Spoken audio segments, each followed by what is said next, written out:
मेरे भाइयों, भारत अब जिस लेवल की क्रिकेट खेल रहा है उससे ये लग रहा है कि भारत का गोल्डन पीरियड स्टार्ट होने वाला है क्रिकेट की दुनिया में। क्रिकेट के चाहे कोई भी फॉर्मेट है उसमें भारत की जो डोमिनेंस हमें पिछले कुछ 3-4 सालों से दिख रही है, अब ये लग रहा है कि भारत यहाँ से अब नए लेवल पे जा रहा है। और जिस तरीके से ऑस्ट्रेलिया 2000 से लेकर 2010 तक क्रिकेट खेला करता था, अपने सामने किसी भी टीम को टिकने नहीं देता था, ठीक उसी प्रकार की अब क्रिकेट इंडिया खेलेगा। क्योंकि एक चीज दोनों में कॉमन है कि जब 2000 से 2010 के बीच ऑस्ट्रेलिया क्रिकेट खेला तो उसके पास जो नए प्लेयर आते थे वो मैच विनर बन के उभरते थे। अपने पहले दूसरे मैच में ऐसे कारनामे कर लेते थे कि उन्हें मैन ऑफ द मैच दिया जाता था अपने प्रदर्शन के बल पे। ठीक उसी प्रकार इंडिया के पास अब जो नए प्लेयर मिल रहे हैं वो मैच विनर प्लेयर बन के उभर रहे हैं और अपनी जो परफॉर्मेंस के कारण वो मैच को पलट दे रहे हैं। तो भाई अब ऐसा लग रहा है कि आने वाले टाइम में इंडिया और डोमिनेट करने जा रहे हैं क्रिकेट की दुनिया को। तो भाई इसका एग्जांपल ले लेते हैं, भारत और बांग्लादेश के बीच जो दूसरा टेस्ट सॉरी भारत और बांग्लादेश के बीच जो दूसरा T20 मैच खेला गया दिल्ली के अरुण जेटली स्टेडियम में, वहां पर जो इंडिया के नए लड़कों ने दमदार प्रदर्शन किया है। खासतौर पे नीतीश रेड्डी ने जो सेकंड मैच में दमदार प्रदर्शन किया अपनी बैटिंग और बॉलिंग से, जो उन्होंने जलवे दिखाए हैं। तो भाई ऐसा नहीं लग रहा था कि कोई नया प्लेयर है वो टीम में आया है, ऐसा लग रहा है कि एक मेच्योर बल्लेबाज बैटिंग कर रहा है जिसने कि इंडिया को शायद 30 से 40 मैच रिप्रेजेंट कर दिया। उस लेवल की क्रिकेट नीतीश रेड्डी ने अपने दूसरे ही मैच में दिखाया है। उन्होंने जो शानदार पारी खेली थी 74 रनों की, उसमें 7 छक्के मारे थे, जबरदस्त क्लीन हिट मारे थे। और बॉलिंग के साथ भी उन्होंने जो अपना स्पेल किया था, 2 विकेट भी लिए थे और जिसके चलते उन्हें मैन ऑफ द मैच दिया गया था। तो भाई वो ये दिखा रहा है कि जो इंडिया की बेंच है ना वो कितनी स्ट्रांग है। इंडिया के पास अभी ऐसे प्लेयर की भरमार लगी पड़ी है।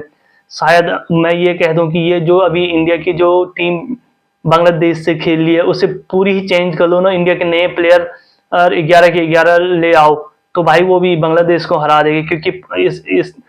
क्योंकि इस लेवल के प्लेयर इंडिया प्रोड्यूस कर चुका है। यही 2000 के टाइम पे ऑस्ट्रेलिया के साथ भी था कि उसकी बेंच बड़ी तगड़ी हुआ करती थी और इसी के चलते वो डोमिनेट करती थी। तो इसीलिए मैं कह रहा हूँ कि इंडिया का अब जो है ना वो जो टाइम है वो गोल्डन पीरियड वाला टाइम आने वाला है। क्योंकि अभी तक जो इंडिया क्रिकेट खेला तो जबरदस्त क्रिकेट था, पर आने वाले टाइम मुझे ये लग रहा है कि इंडिया दूसरी वाली टीमों के अपने सामने नहीं टिकने देगा। अगर जो अब भारत की जो सीरीज होएगी अफ्रीका में, वहां पे अगर अफ्रीका को भारत इंडिया 4-0 या 3-1 से साउथ अफ्रीका को हराती है तो ये समझ लो कि इंडिया ने वो लेवल अचीव कर लिया है कि जो 2000 के टाइम पे ऑस्ट्रेलिया का था। और मुझे लग रहा है कि इंडिया ये चीज ना कर देगा। उसके जो नए बॉलर उनके पास आए हैं और जो भी नए ऑलराउंडर और बैट्समैन आए हैं, तो वो ये चीजें आराम से मुझे लग रहा है कि साउथ अफ्रीका को घर पे धो देगी। तो भाई अब यहाँ से देखते हैं कि इंडिया का किस लेवल पे जाता है, कि जो हम सोच रहे हैं कि वहां तक जाता है या नहीं। तो भाई आशा तो यही है कि भाई इंडिया अब वहां तक पहुंच जाएगी। तो भाई अब मैच की बात कर लेते हैं कि जो सेकंड मैच हुआ था अरुण जेटली स्टेडियम में, वहां पे भारत का प्रदर्शन शानदार रहा था और इंडिया ने पहले बल्लेबाजी करते हुए 221 रन का विशाल लक्ष्य बनाया था। एक टाइम था कि मैच के जो पहले 5 ओवर है वहां पे बांग्लादेश ने जबरदस्त बॉलिंग करी थी और ऐसा लग रहा था कि मैच को अपनी तरफ खींच लेंगे। बट भारत के जो मिडिल ऑर्डर का क्रम है और नीतीश रेड्डी जिस तरीके से बैटिंग की है रिंकू सिंह के साथ, कमाल की पार्टनरशिप है। दोनों दोनों ने जबरदस्त बैटिंग की, कमाल की पार्टनरशिप की। और भाई जिस तरीके का रिंकू सिंह प्लेयर है ना, जिस तरीके से विराट कोहली कूल और काम होकर वो वनडे क्रिकेट खेलता है, तो भाई उसी तरीके से रिंकू सिंह कूल और काम तरीके से T20 मैच खेलता है। रिंकू सिंह जब चाहे ना वो गियर बदल। इंडिया के पास मुझे लग रहा है कि अभी रिंकू सिंह ये ऐसा प्लेयर है कि वो कहीं पे भी सिंगल निकाल सकता है और जब चाहे वो छक्के मार सकता है। वो क्वालिटी शायद मैं ये कहूंगा कि स्काई के पास भी नहीं है कि इतने कूल और काम तरीके से सिचुएशन के साथ खेलना है। क्योंकि स्काई आता है और थोड़ी देर सेट होने के बाद मारना स्टार्ट करता है, पर रिंकू सिंह ये है कि वो कितना भी लंबा खेल सकता है और कहीं पे भी वो गेयर बदल सकता है। इससे पहले हमने उसे जिम्बाब्वे के विरुद्ध भी देखा, जब लास्ट के 3 ओवर में जबरदस्त पारी खेली। और अफगानिस्तान के साथ भी एक बार यही हुआ था कि जब भारत के ऊपर से 4-5 आउट हुए थे, रिंकू सिंह ने 19वें 20वें ओवर में गेयर बदला और 3-3 छक्के एक ओवर में मारा। तो भाई रिंकू सिंह के पास जो एबिलिटी है ना वो गजब की है। उसका मुझे नहीं लग रहा T20 में वो कोई और बल्लेबाज है इंडिया के पास की जो उस तरीके की बल्लेबाजी, क्योंकि हर बल्लेबाज आता है मारता है, पर ये अपने हिसाब से मारता है। जिस गेंद को चाहे उस गेंद को मार सकता है, जिसको रोकना है उसे रोक सकता है। ये कूल और कामनेस सिर्फ रिंकू सिंह के पास है इंडिया में इस टाइम पे। तो भाई अब मैच की बात कर लेते हैं। इंडिया ने जबरदस्त प्रदर्शन किया और रिंकू सिंह ने भी जबरदस्त प्रदर्शन किया है। यहाँ पे 53 रन बनाए 29 बॉल में रिंकू सिंह ने, और जिसमें 3 छक्के और 5 चौके थे। और नीतीश रेड्डी की क्या ही बात करें, जबरदस्त बैटिंग करी है। 34 गेंदों में 74 रन, उसमें 7 छक्के और 4 चौके थे। और उसके अलावा भारत के प्लेयर जो हैं छोटी छोटी पारियां खेली है। रियान पराग ने 6 बॉल में 15 रन मारे और हार्दिक पांड्या ने फिर से एक बार जबरदस्त पारी खेली है, 19 बॉल में 32 रन बनाए। तो यहाँ पे संजू सैमसन आज चले नहीं है और सिर्फ 10 रन का उन्होंने योगदान दिया। 15 रन अभिषेक शर्मा ने बनाए। तो भाई टोटल ऐसे करते हुए इंडिया ने 221 रन का लक्ष्य बनाया। उसके जवाब में बांग्लादेश ने वही परफॉर्मेंस किया जो पिछले मैच में उन्होंने किया था। पूरी टीम उनकी 135 रन नहीं बना पाई 20 ओवर में, 9 विकेट के नुकसान पे जो परवेज हुसैन थे 16 रन बनाए उन्होंने। लिटिन दास ने कुछ खास किया नहीं, 14 रन बनाए।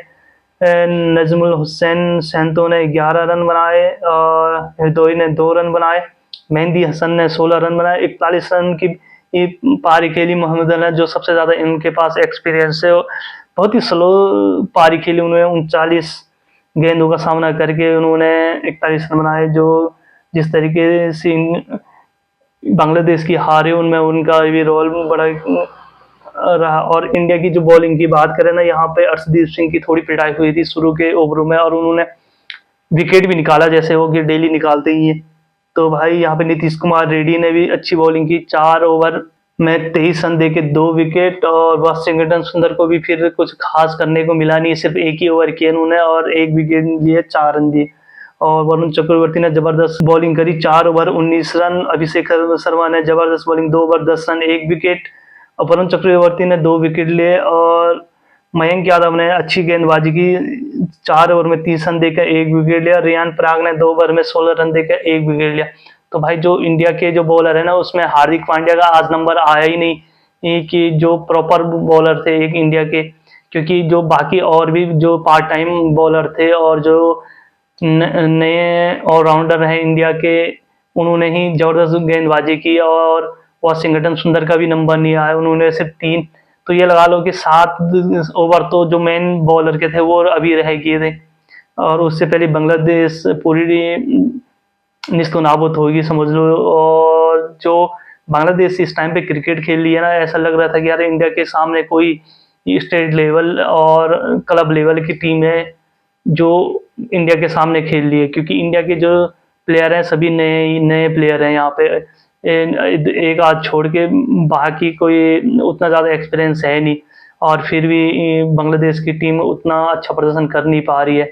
तो भाई ये क्रेडिट जाता है इंडिया ने अपने प्लेयरों पे जिस तरीके से काम किया है आईपीएल में। और घरेलू क्रिकेट जितनी जबरदस्त इंडिया की हो रही है, तो अगर अभी इंडिया की 3-4 टीमें भी बन जाए ना, तो कोई अतिशयोक्ति नहीं होगी, कि सरप्राइज नहीं होगी कि इंडिया की एक टीम ही दूसरी टीम को हरा रही है। और कौन किस पे भारी पड़ेगा अगर इंडिया की यहाँ पे टीमें बनती ना 2-3, क्योंकि इतने प्लेयर अभी इंडिया ने प्रोड्यूस कर लिए, कम से कम 100-200 प्लेयर हैं इंडिया के भी जो इंटरनेशनल लेवल में अपने जौहर दिखाने को बेताब है। तो भाई आज का जो सेकंड मैच था वो इसी समझी रही। अगर आपको वीडियो पसंद आई तो भाइयों लाइक कर दो, सब्सक्राइब कर दो चैनल को। Thank you, bye bye.